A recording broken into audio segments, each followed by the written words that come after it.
Hello, all you paranormal pondering people. Welcome back to Michelle's Paranormal Pathways. Today, we're going to be doing some questions and answers.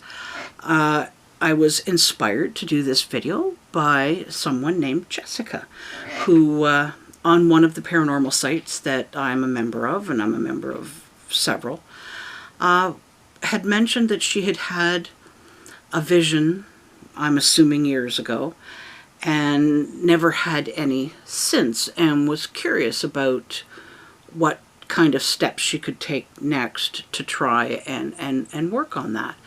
I have had in the past, I don't know, several years, a dozen people talking to me about visions and vision quests and that sort of a thing. So it is on a lot of people's minds. I had someone last week, or was it the week before, when I was doing one of my videos down in my little fairy glen, asked me questions about visions and how psychic stuff works, and there was a lot of questions. It was really interesting because I was telling her that I was filming an incident that happened to me in Hamilton back in the 70s, and she had been to Hamilton just a few days beforehand, and we ended up talking, and those videos never got filmed. I had to go down and do it the next day. So if you've watched those videos, then that's what I was trying to do, but I got distracted, which, hello, that happens. So what exactly are visions? Why are they kind of weird to interpret? And how do I use meditation to get into a safe place to allow and nurture visions to happen? That's what the crux of this video is going to be about. Visions aren't always what we expect them to be. A lot of people assume that if you have a vision, it's going to be like a movie clip and it's running through your head, and you've got dialogue, and you've got, close-ups on a situation and what's happening. And it would be really marvelous if that's how they happened. And with some people, they do happen that way. But for most of us, that's not how they happen. And when they do happen that way, it is rather overwhelming and amazing. But usually you get like little things that are kind of hard to interpret. You might get a single flash of an instant, more like a photograph, where you'll see this, then you'll see this. Sometimes you get a movie, but there's no sound, so you see things happening, but you don't have a context to put that in.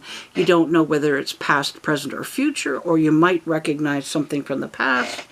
Deja vu can also run along these same sort of lines, where you may not have the vision of it happening, but when you're in the middle of it happening, you completely remember, this happened before. So you did have that vision somewhere at some point, but you don't remember having it. But when you walk into that same situation and it's repeated, you suddenly recognize it. So the paranormal is beyond normal, extra normal. It's different for everybody. There's a ton of different situations that can seem like visions or are part of visions. So you have that. You might have the visual part of visions, but then you might only hear. You might be hearing conversations. You might hear words that are hard to distinguish because it's on a different frequency that is so different from you that you might not be able to tune into it. So like it might sound kind of like words. It might be very high pitched, like sounds like mice. So the frequency is off. So you're tuning into it, but you can't quite understand it. If you think of it like a radio station, there are hundreds and hundreds of radio stations out there broadcasting all the time. Sitting here in, my computer room, I don't hear any of it. But if I had an antenna and I had a fine tuner to tune into the frequency, I would be able to hear it. So those frequencies are also out there, just waiting to be heard. If you can tune your frequency in, then the visions become clearer and better, and that's how we're going to use meditations. So you might see something, you might hear something, you might feel something, you might get all the sensations that you in the future or a person who was there felt. So you might, walk into sort of like an imprint of a frequency where you're getting a whole situation where you're only sensing how it felt, but you're not getting anything else. You might get smells. You might be smelling something and you're not quite sure what it is. So having a vision isn't always as straightforward as you think it might be, but using meditation can help. There are other tools that can help you to interpret as well. There are a lot of psychics and mediums out there that when they're doing readings have certain symbols that they've worked out with either their guides or whoever they're working with, however they're getting the information, where a white rose might mean a very specific thing, like an older female relative talking about sorrow because it's a white rose. Maybe a red rose means like love and sending their love. A blue rose might mean something to do with something sad, like a death. Like, people will have symbols that they're used to interpreting, but you might see the same thing and not interpret it in that way. So there is a lot of miscommunication and misinterpretation happening simply because people have different experiences and different viewpoints, and the perspectives change depending on who they are. So if I think that a white rose means, oh, this is what this means to me because this is what I'm seeing, you might think, white rose, well, I remember giving so-and-so white roses, on her birthday. So, like, it might mean two different things. And it might, so someone might think, oh, this is what this is, and you think, no, this is what this is. That happens all the time. So misunderstanding is something that can happen. So what are the tools that we need so that you can do a meditation to try and bring back those abilities or enhance those abilities, or to try out new abilities that you may not be aware of? What do we do? Let's try and get a list of what we need beforehand before I forget that we actually need them. You need to have pen and paper. So as soon as the meditation is over, you can write your impressions down, whether you saw colors, whether you heard words, whether you felt things, what you saw, and try and be very detailed, because sometimes some little minute detail that you don't understand or think is important, later on down the road when something happens, you might be like, oh, that's what that was about. And everybody says, this was so amazing and so shocking, I will never forget. And 24 hours go by, a few hours go by, and it is gone. Details that you thought you were going to retain are just gone. It's like waking up from an amazing dream. You go downstairs, you plug in the kettle, you make the coffee, your partner comes downstairs or your children come downstairs. You say, I had this amazing dream, I want to tell you. And you're like, oh, I have no idea what it was. That can happen. So after your vision, whatever it is, whatever you were sensing, write it down. Keep a journal. Very important. It is also very important to have a quiet, non-interruptive place where you can do your meditation. Whether it's in your front room like me with a computer, in your bedroom, a quiet place in your backyard, if you have a wooded area near you or a beach, like whatever the situation is, where you can go to a nowhere place, not be interrupted, coming from that neutral, comfortable place, and just allow whatever it is to happen without putting any thought or focus into it. You're only going to focus on your breath. So you do need to clear and make sacred space, which I talked about in several videos beforehand. I talk about knowing how to clear and draw down the light of source all the time because it is that important. So you will hear it a lot. But in videos as they go on and on, I won't need to describe how to do it. You'll already know, or I can just touch on it because there's always going to be somebody new who doesn't know this information. So I will mention it so that they can go back and check other videos. So you create your sacred space. You invite your safety team. You invite your angels, guides, friends, and elementals to join you in this vision quest or meditation, whatever the title is that you're going to use. You have to invite them in to help keep you protected and keep the frequencies high while you're doing this. Then you'll go into the meditation. You need to be careful. If you're someone who needs, because we're going to use breath to focus on, but if you're someone who needs to have music or sound in the background to just keep the daily life sounds and things at bay so that they don't interrupt you, there's a certain kind of music that you should be looking for. I will show you one of the ones that I really like to use.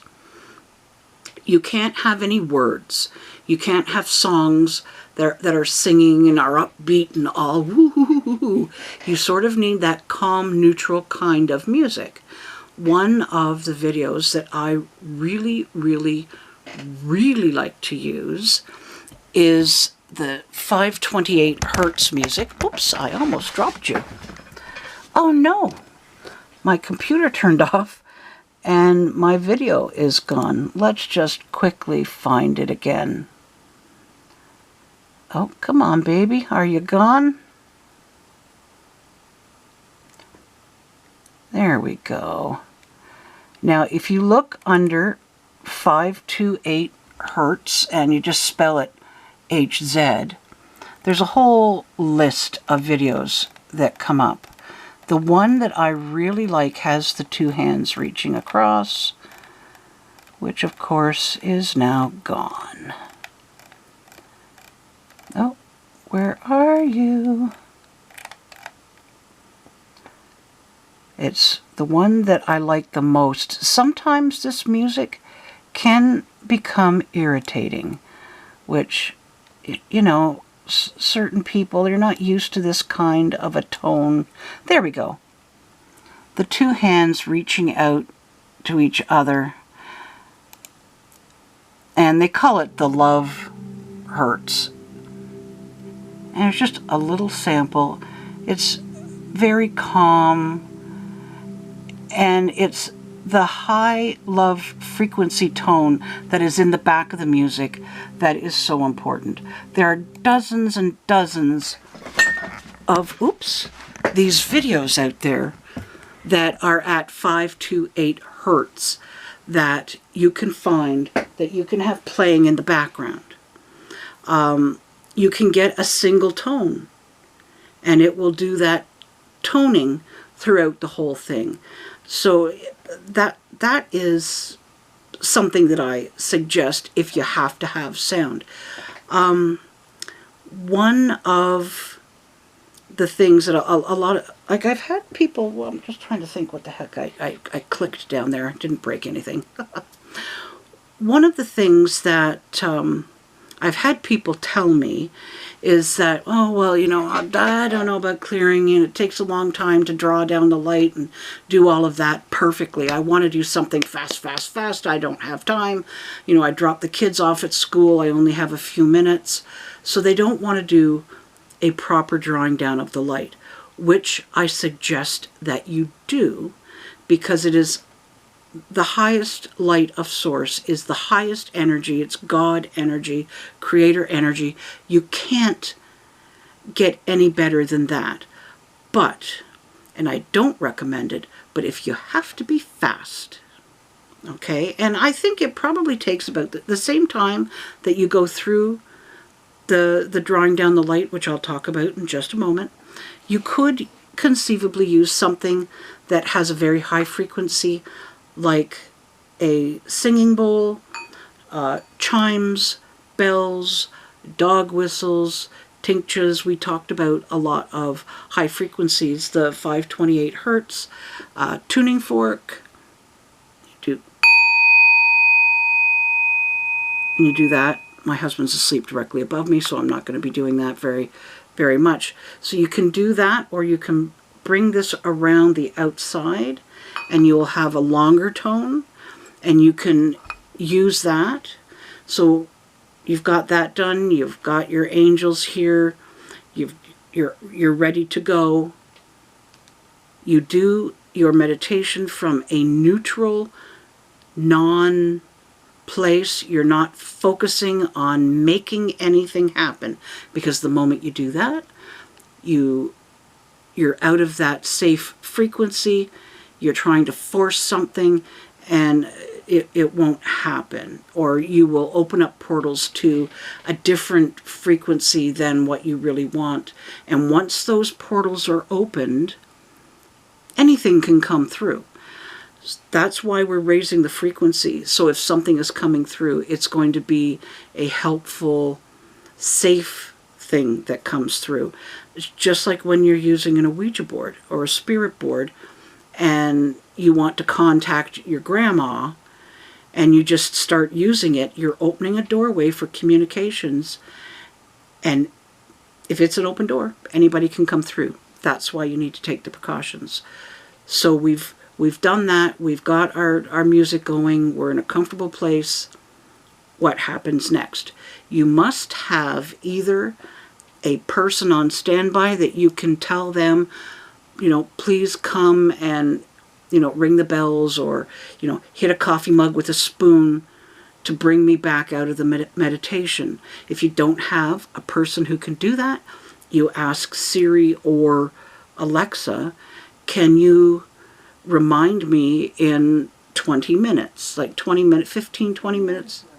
Oh, she's talking to me. What do you want? To remind you that you need to come back out of the meditation. So she will ask you, what do you want me to remind you of?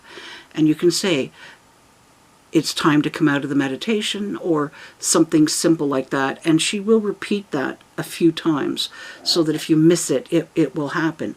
Or you have your person coming in, or you get an old-fashioned, like an alarm clock, or your phone or something, and set a timer so that you'll have that beep, beep, beep, beep, beep, beep, and that can bring you back. Why do we do that? Because a lot of people can get to that nice comfy spot, and if nothing has happened or you're really relaxed, you can fall asleep. And it's not all that dangerous. You've done all of the safe stuff. You've got your angels. A lot of people will, every single person who's ever done meditations at some point in their life will fall asleep during meditations. It happens. So you just need to take precautions. So we've done that. You're being brought back out of your meditation. What do you do next? Well, you thank your angels, guides, friends, and elementals for helping you with your vision quest or your meditation. Then you release them by saying, thank you for your guidance, protection, and companionship. Go if you must, stay if you will, farewell and blessed be. So you release them. Then you do your clearing again, or you do your vibrations. At this point, doing the vibrations after the meditation is also a really nice way to finish. And then you get your pen and your paper and you write down what happened. So I'll walk you through the steps. Now, I encourage you to go out and look at other videos about meditations, but do not just flip on any meditation and just do what they tell you first time round. You need to listen. Does it set off any inner warning bells? Does it sound off to you? You need to listen to the whole entire walkthrough without doing the meditation first.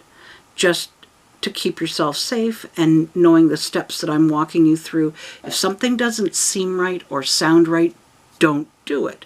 Not everyone has been trained the way I've been trained.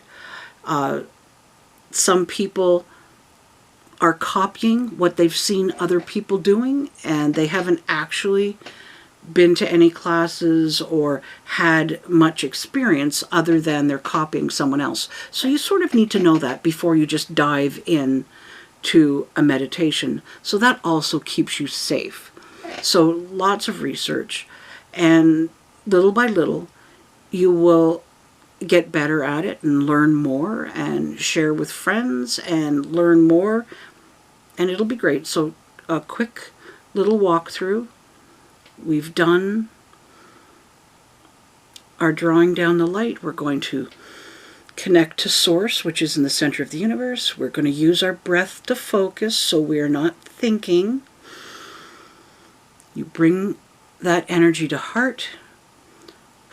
Breathe down so that it goes to the ground, into the earth like tree roots, so that you are grounding this high source energy. If you do not ground that energy, it is too high for you to use, and you become the negative energy that it will vibrate and dissipate, and you don't want that to happen. Then you breathe in, bring it up to heart, and send the energy back up to source. That's one round. Down to heart, down to ground, to earth's manifested solid state, back to heart, back to source. You do that 3 times, at least. No less than 3, but as many times as you need to get that energy flowing strongly. Then you double draw the energy, which means when you breathe in this time, you have source energy coming from the center of the universe, and you have earth energy coming up from the ground, and they're meeting in the heart. So you take in your breath and then send it back. You do that at least 3 times, but as many times as you need. It's good and strong. Now you breathe in, double draw, breathe in from earth and source. This energy has now been geared to your personal frequency, and you blow out, and you create sacred space in the room where you are. Now that you've done that, you invite your angels. I invite my angels, guides, friends, and elementals to join me in this vision quest or meditation, whatever title you want. I thank you for your guidance, protection, and companionship. So you've got the things. I think that's my child's out there. So you've done that. You've got that happened. You might need to have your music on. So you turn your music on. Make sure you're nice and comfortable. You're going to look at the backs of your eyelids, and you're just going to wait and see what happens. You are just coming from that neutral place. You're not trying to force anything to happen. You might at first see swirling colors. You may actually start to see things. It might start like a pinprick spot and slowly get bigger and bigger. It might look like a doorway, or you might hear someone talking to you. And as you just continue breathing and focusing on your breath, it may get clearer and clearer, and you can understand what they're saying. You might feel the emotions of something that happened, and it is very easy when something starts to happen that you get distracted, and you're like, and you sort of, you just calm yourself, focus on the breath, and try to bring it back. At some point while you're doing this, you'll get your beep, beep, beep, or Alexa will tell you, you know, I'm reminding you to come back for the meditation. I'm reminding you your time of meditation is over, whatever message you tell yourself, or the alarm starts going off, whatever it is. Use your breath to come back. Feel your feet on the ground. Feel your bottom in the chair. Feel your lungs filling with air. Okay, we're back. Make sure at this point you thank your angels, guides, friends, and elementals for helping you with your vision quest today. Go if you must. Stay if you will, for well and blessed be. So you're releasing them from that task.